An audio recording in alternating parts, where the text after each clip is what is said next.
Yenu anum techimanfo. Mu nyina mu fla santinti bibia mu ye bibia na ehwe mu din.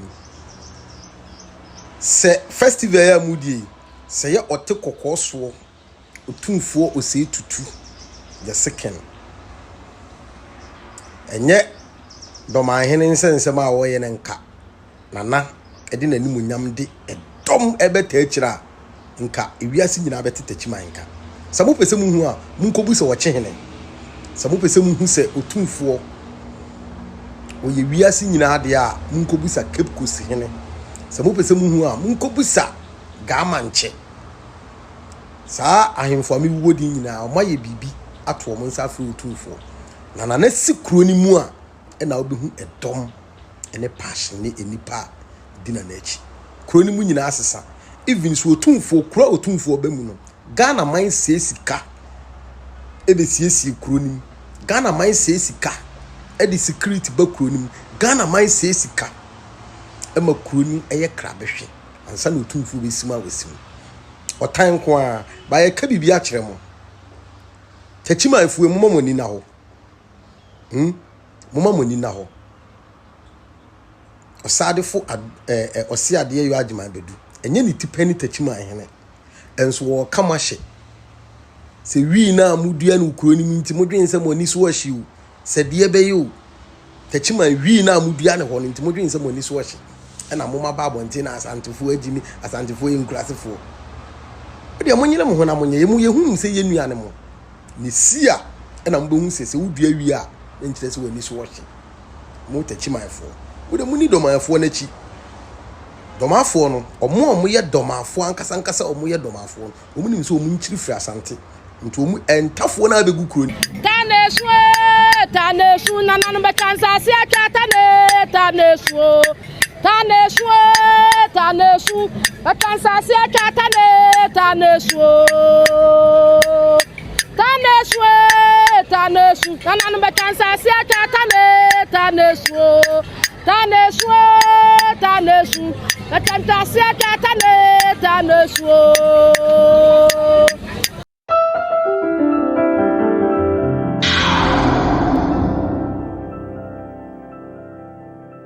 Hi to this TV. Bakacho say had dey afam amra bakosem Ghana hensem de ene da ho fa hemam ka cha hemam fafe tena se a ye ho nkomo ye platform ye di Ghana mamra ne Ghana hensem ho nkomo ade fa ya mamra ho ye traditions abakosem de atwa to ho a egusu a ewuli ye no ene ye tena se ne ye di ho nkomo fafe na asumdue aba ye nua mema hensem a wokan ye Apo festival na no obudi no techiman Rebecca says a Pro Festival, one of the festivals. Rebecca says Ghana had the Kahu, a festival Sakasi, a Kahu pa. And so, and say, ya been in your maybe she sent for Bitumunintino. O Mama Festival, Nipa Papa, Casiapa, and so I'm trended said an A. Sipenum. I'm going to send an A. Sipesek, your Huno. But a drum and a yibapa. Uti Mobacasem or Mamma no Mamania, and the Biamacase. O matna sema kofobi di yawo ene otan bia hye wo mu ena yese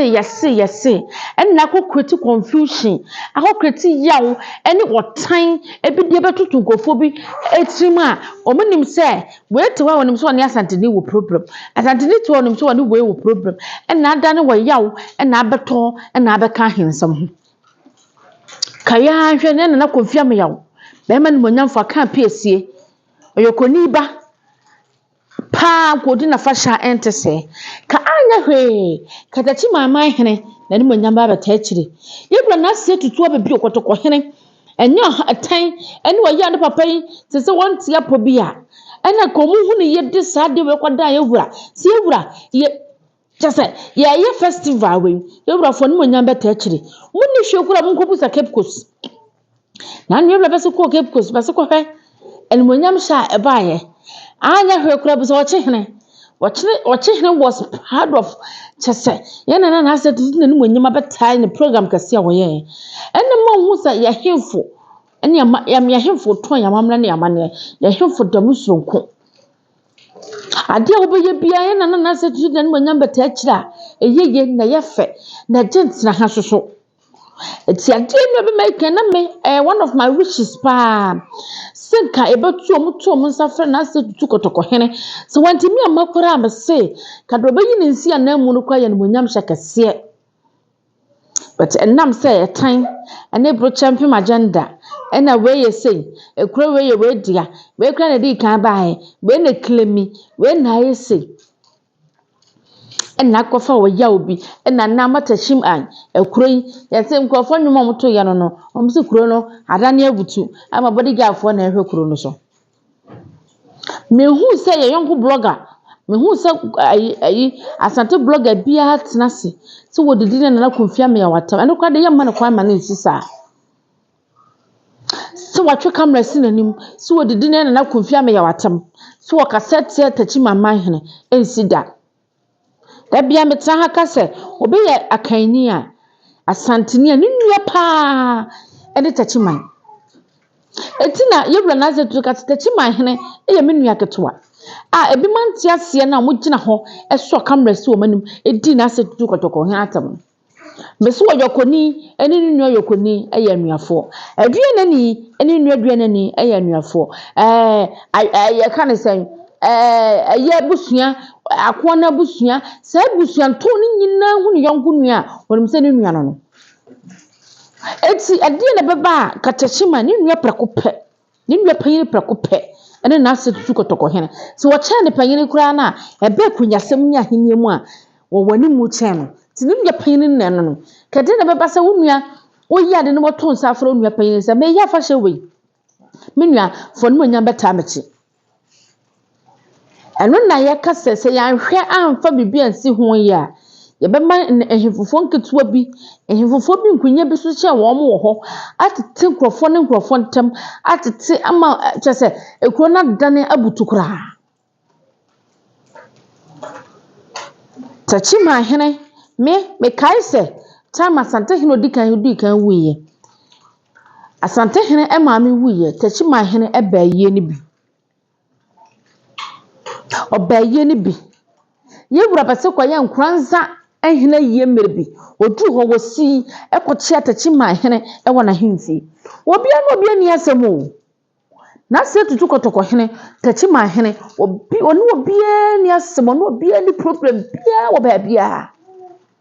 na nam se kofo bi selfish interest ompesa mo do mo kuan me ka so mo de omo na wa kokuduro omo na wa vim waje bunuma asi ho anase waje kuro ni nyina asi ho no na akoma sa ne ma we nyina aba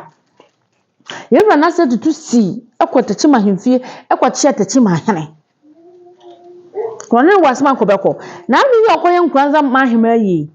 na ndoko yankwaza mahima yi ene yate se yana na konfia me ya no ho adudu na adudu ene kwa ke na asetutu ko besi akwa akochia no bukoni nua ketua na eno no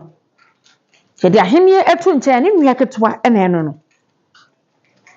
woni ni nyasam da won tena sen kan din da eda wotena se obo ne din ya se a festival me nua ketua konfia me ya pete ma hen pese we eye me ban kranza mahini ntia kade na beba se ayi apo festival kase we pan ni pe tachima mahini die otimi ye brobroba tena se di na fa hye enkuraza mahini wa mabi me ho atabubu mahini wo ho wanchi mahini ama chese himfu bebe nipa me hu ne ye enchira mahini no wonya original no wona me hu wo ho ene na do mahini kura me hu no wo so ko bi na me hu da na se ye be ye dube fufro de a amna ko bi dia me hu no ho but nyina mu no ka wato nensafra sante hene kotoko hene wodne no nya beta na chiam se sa mrei kenenam babia kapo festival drum ko ni twase ade fa mamra ni amane ho de ya sante pe ade kasa bakwasem amamre wedi na mamra efo ko cha wedi mamra efo omo heritage ne omo traditions efo ya sante etina sante hene wo ye kura kekahwe ni pefiri foreign country eba hwe omo ni so ade because one kuta amamra ni amane e wo Ghana ha sei without no bukuta mamra na mamra di mu chene da tisekaye tuomo safra na se tutu mane de nanu nyam kade enti the president of Ghana ya ade no wanto ne safra na se mwantimi amakura na wo yi ni nsia na mu mane kwa eye no nyam hye ma ne de wodo bebu odom no hu se ne nua panyin no se wono wo ye ken ntimi nua panyin fa na ne monya meta machi ne nyina ya nya kade na gabeba ka problem bia ensi kemi no nyina ye promote ye culture Ghana culture promote Ghana bakwasam ne na mamra na manadu akire eso na mo yaw wotan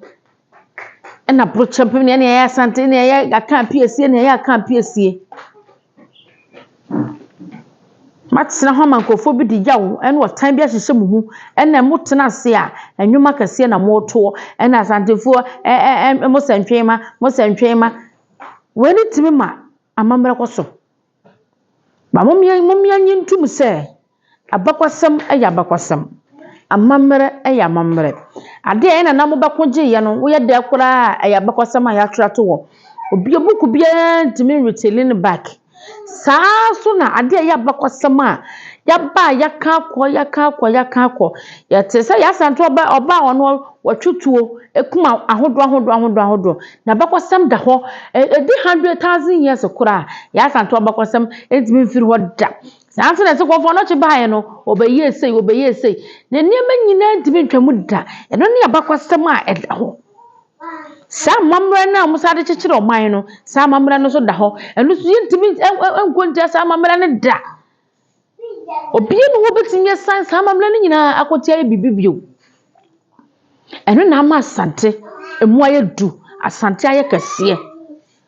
enti nya wotan no nya woyaw no ye hu se woye panyini me se woye de kwa na konfia me oyo hene kase o but na hini ntimi nu asante man na hini ntimi nu asante hene da bi na hini enu asante hene da bi ala da ena enye o hye chenchina che se wo mra mesoma asante man da bi na nkiye po bi enko ne asante kura wo one ne be kokura de na ketachi ma ono kobo na je ne man eno sa yawo na create confusion ne bro champem ene ye betimi aye ena am otan ebia bi bebamu na festival kasie sei kwanto ne sanfre ne nua panyin sei omra no fre ne monyam mehwe na ometa akiri kane fe no ene ne ase youth no se ebu ni asante ni tachiman anase ebu ase region obi no obi ani asem munya sande mo ye na we adi we atam me hu se buru ayi asante ni buru ka fafo se wodi na go fia me watam so wa ne den na wo here kura de yenta se do hina atam sawo ensisa mo fafo asu anim se wodi wo hene pon na go fia me ensisa bet mo na kwanya bia mo banya bia no na se tutu kotoko hene na mo kasete an mudidi na atam na small boy ogolo na nkofo timbe gina ho ebeka se ai otumfo ahu de aye no ense se omo ahini aye ketekete na yi na konfia me ahini ese chen wo bie no wode ni ntabonku beche de krom hene wode beche de krom kwan da ukrom hene nya wo de kura ukrom hene no bibie mo betimi esi am no kwan da ye gitum bet mon kan hunu se ye na konfia me ya wo so pa eso wontimi na sante hena hene ye pe ebrohe fofo bia e parliament ro bia susu pa eso bia no wone nana sante hene ahene ye pe dabi obia ni ho mumma ye mfa ni die ma de ni die se no ye mfa ni die emma de ni die se no na ye nyina ye moa na ahensam na etetete ni pamu no na me ye bakosam ne nka ho na yutu ni nsua bi because Ghana ye heritage abakosam nya mamra ne mu odu na afa soso Proni baba ebetie bi behwe bi betie ho asem efa soso mom ye so no mu ye ne anya we aye sei time we aye sei we si chen we me interview na me kasa be nkire we ye nkasa sa nyina ye baako besim fantini ehu ahwo ye nyina ye baako modi amanyosam ebeka aye hu a saa na timi bawo abusia hi to this TV London na wo subscribe video no wi anu ahya mama nsa nyina